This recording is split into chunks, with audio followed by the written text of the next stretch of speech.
Chapter 27. A few days before his big farewell party, JP and I had an argument. We went into San Francisco to deliver his bike to the freighter at the pier, and then went up to Skid Row in a drizzling rain to get cheap haircuts at the barber college, and poke around Salvation Army and Goodwill stores in search of long underwear and stuff. As we were walking in the drizzly, exciting streets, "Reminds me of Seattle," he yelled. I got the overwhelming urge to get drunk and feel good. I bought a pour boy of Ruby Port and uncapped it and dragged JP into an alley and we drank. "You better not drink too much," he said. "You know we gotta go to Berkeley after this and attend a lecture and discussion at the Buddha Center." I don't want to go to no such thing. I just want to drink in alleys." "But they're expecting you. I read all your poems there last year." "I don't care. Look at that fog flying over the alley and look at this warm ruby red port. Don't it make you feel like singing in the wind?" "No, it doesn't. You know, Ray, Kakoetz says you drink too much." And him with his ulcer. "Why do you think he has an ulcer?" "Because he drank too much himself." "Do I have an ulcer?" Not in your life. I drink for joy. If you don't like my drinking, you can go to the lecture by yourself. I'll wait at Coughlin's cottage." "But you'll miss all that, just for some old wine?" "There's wisdom in wine, goddammit," I yelled. "I have a shot. Have a shot." "No, I won't." "Well, then I'll drink it." And I drained the bottle and we went back on 6th Street, where I immediately jumped back into the same store and bought another pour boy. I was feeling fine now. JP was sad and disappointed. "How do you expect to become a good bhikkhu or even a bodhisattva, mahasattva, always getting drunk like that?" Have you forgotten the last of the bulls, where he gets drunk with the butchers?"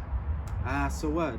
How can you understand your own mind essence with your head all muddled and your teeth all stained and your belly all sick?" "I'm not sick, I'm fine. I could just float up into that gray fog and fly around San Francisco like a seagull. Did I ever tell you about Skid Row here? I used to live here. I lived on Skid Road in Seattle myself. I know all about all that." The neons of stores and bars were glowing in that gray gloom of rainy afternoon. I felt great.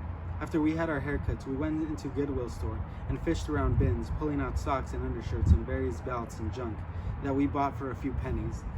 I kept taking surreptitious slugs of wine out of my bottle, which I had wedged in my belt. JP was disgusted. Then we got in the jalopy and drove to Berkeley, across the rainy bridge to the cottages of Oakland, and then downtown Oakland, where JP wanted to find a pair of jeans that fitted me. We'd been looking all day for used jeans that would fit me. I kept giving him wine, and finally he relented a little and drank some and showed me the poem he had written while I was getting my haircut in Skid Row. "Modern Barber College.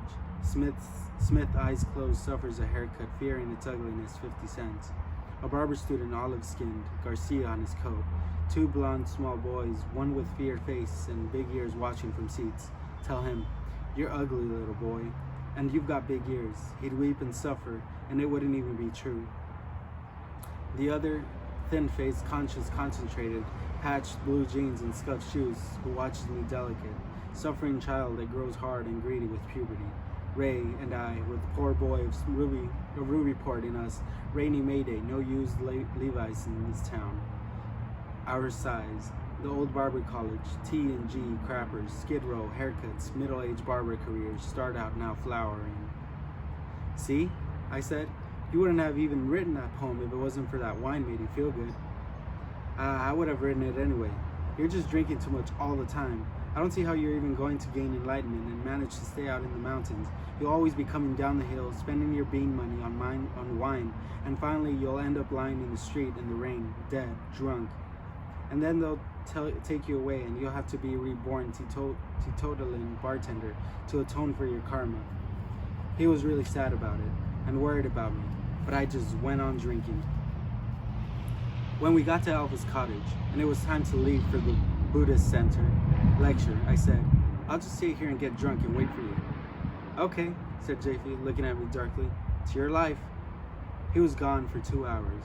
I felt sad and drank too much and was dizzy, but I was determined not to pass out and stick it out and prove something to Japhy. Suddenly, at dusk, he came running back into the cottage drunk as a hoot owl, yelling, "You know what happened, Smith?